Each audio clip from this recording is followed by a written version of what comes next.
গাজীপুরের কাশিমপুর কেন্দ্রীয় কারাগার থেকে জামিনে মুক্তি পেলেন হেফাজতে ইসলামের সাবেক কেন্দ্রীয় যুগ্ম মহাসচিব মামুনুল হক। সকাল 10টায় তিনি মুক্তি পান বলে জানিয়েছে কারা কর্তৃপক্ষ।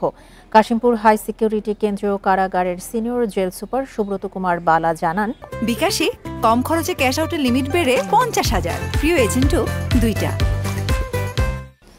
বৃহস্পতিবার বিকেলে তার জামিনের কাগজপত্র কারাগারে পৌঁছায়। যাচাই বাছাই শেষে শুক্রবার সকালে ছাড়া পান তিনি।